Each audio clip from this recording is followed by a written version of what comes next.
Bab 448. Membiarkan Alexander Y sendiri kepadaku. Nafia Jiang malah menggeleng kepala dan berkata, tidak boleh, Anda adalah dewa perang di kota G, pantas mendapatkan rasa penghormatan. Alexander Y melambaikan tangan, seolah tidak ingin berdebat masalah tersebut. Datang mencariku untuk masalah apa, katakan saja. Alexander Y berkata. Nafia Jiang tersenyum dan berkata, untuk Eric Qin. Sudah ketebak.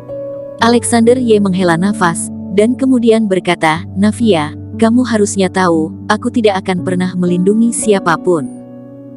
Saat ini banyak orang telah meninggal di kota B, semua bukti diarahkan ke Eric Qin semua, itu hal yang wajar asosiasi Budo kota B ingin menghabisinya. Nafia Jiang menggeleng kepala dan berkata, itu hanya fitnahan dari asosiasi Budo kota B saja. Alexander Y memandang Nafia Jiang, dan kemudian berkata dengan nada rendah, aku mencari orang ahli untuk memeriksa video itu, video tidak ada jejak pemrosesan buatan dalam video.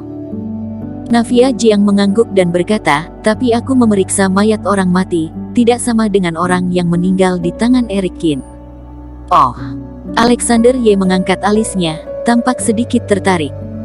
Kemudian, Nafia Jiang berkata, ilmu sihir yang dikeluarkan Eric Qin adalah diwariskan seorang pembunuh 10 gerbang naga. Ilmu sihir macam itu hanya akan menyerap energi internal orang dan mengubahnya menjadi milik sendiri. Tapi orang yang dibunuh si jubah hitam malah diserap bersama dengan kerohanian. Nafia Jiang melanjutkan berkata, tidak hanya itu, tidak lama di kota X, ada orang melihat pembunuh yang sebenarnya, dan kemudian dikalahkan oleh Eric Qin dan melarikan diri. Apakah ini benar? Alexander Y tampaknya merasa sedikit mencurigakan. Kalau Anda tidak percaya, bisa pergi tanya Andrew Zhu keluarga Zhu. Nafia Jiang berkata dengan tersenyum tipis. Ye King Yun Alexander Y, di Seng Suo Dao Si Bu Siang Men Ze Jian Si King Wo Ye Lue Yu Erwin. Alexander Y berkata dengan suara rendah, sejujurnya, masalah itu aku juga sudah mendengar sedikit.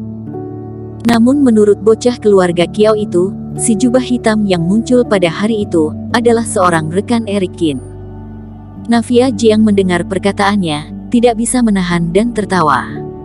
Ketua Y, Anda dulu juga datang dari jalan lama Eric Qin, menaiki posisi ini, mengalami banyak kesulitan, sudah umum sesama rekan bertarung satu sama lain.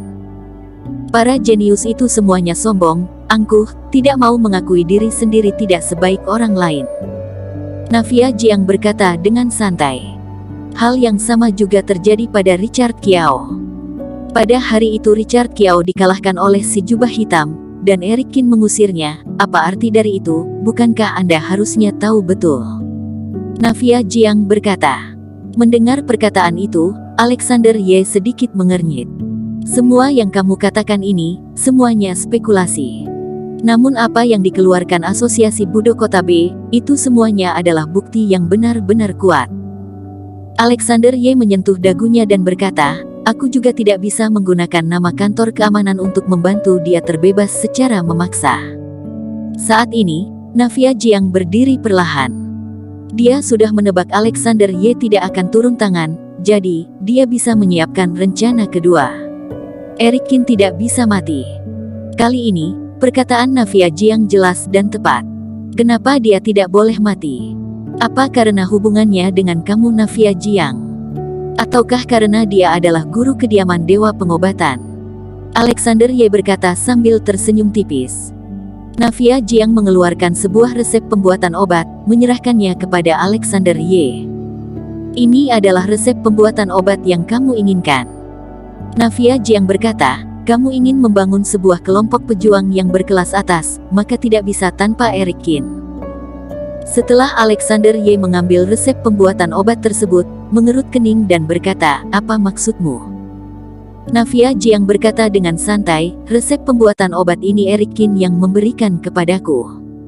Dengan kata lain, di dunia ini hanya Eric Qin yang dapat mewujudkan keinginanmu.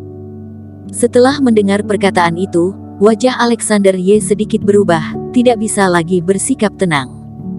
Di dalam penjara asosiasi Budo kota B, kekuatan spiritual Eric Qin hampir diserap semua oleh rantai itu, diafragmanya hampir mengering, bahkan pil emas pun kehilangan warnanya.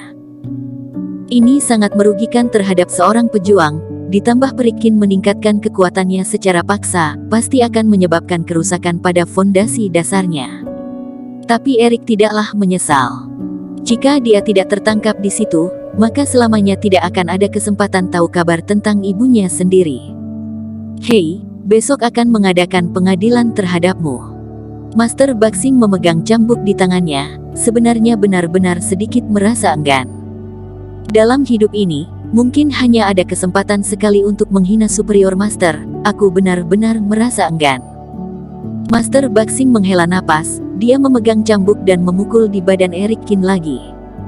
Kekuatan spiritual Erikin sudah mengering, cahaya pada rantai itu juga perlahan menghilang. Erikin saat ini sangat lemah, bahkan jika menebusnya, juga akan menderita kerusakan besar. Hari berikutnya, Master Baxing seperti biasa mengambil cambuk, memukul di badan Erikin. Tanpa perintah Samuel, dia tidak berani menghentikan tindakannya. Dan di pintu masuk Budo Kota B, Navia Jiang ketua kediaman Dewa Pengobatan duluan tiba ke sini. Dia berjalan sampai di pintu, dengan cepat dihentikan oleh dua penjaga pintu. "Berhenti, siapa kamu?" salah satu penjaga pintu berteriak. Navia Jiang meliriknya, berkata dengan santai, "Kediaman Dewa Pengobatan, Navia Jiang." Wajah kedua penjaga sedikit berubah, berkata, Kamu adalah ketua kediaman Dewa Pengobatan. Mohon tunggu sebentar, biarkan aku pergi melaporkannya." Selesai bicara, salah satu dari mereka bergegas pergi. Dia datang jauh-jauh ke kantor Samuel, berkata sambil memberi hormat, "Direktur Chang, tidak baik, ketua kediaman Dewa Pengobatan telah datang." Samuel bahkan tidak mengangkat kelopak matanya, berkata dengan remeh, "Sudah kuduga. Biarkan dia masuk." Baik. Beberapa menit kemudian, Navia Jiang berjalan sampai di kantor Samuel dan duduk. Samuel tersenyum dan berkata, "Kenapa? Ketua juga ingin melihat Erikin bagaimana dibunuhkah?" "Kamu tenang saja, aku akan membunuhnya dengan cepat." Terhadap provokasi Samuel, Navia Jiang mengabaikannya. Dia berkata dengan santai, "Aku datang untuk meminta seseorang." "Meminta orang?"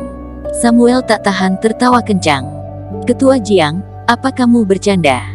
Erikin itu keji, buktinya meyakinkan, jadi dia pantas mati. "Untuk apa kamu menginginkan orang?" Samuel berkata dengan provokasi besar. "Masalahnya dia yang melakukannya bukan, kamu lebih tahu dariku." Wajah Navia Jiang perlahan-lahan menjadi dingin, suhu di dalam ruangan tiba-tiba turun hebat, seperti berada di dalam gudang es saja. Tapi Samuel tidaklah takut, dia mendengus dingin, "Aku tidak mengerti apa yang kamu katakan. Dan, sini adalah asosiasi Budo Kota B, aula tertinggi dari semua pejuang, masih bukan giliran kamu untuk datang membuat kerusuhan. Mau menginginkan orang kan? Kamu juga harus lihat apa kamu memiliki kualifikasi itu." Perkataan baru turun, beberapa orang masuk dari luar. Orang-orang tersebut semua adalah direktur asosiasi Budo Kota B, semuanya masing-masing sudah sampai ke tingkat Superior Master. Navia Jiang melirik mereka, berkata sambil tersenyum tipis, "Aku hari ini kesini bukan untuk bertarung, jika Direktur Chang ingin bersaing denganku, kita dapat memilih waktu lain."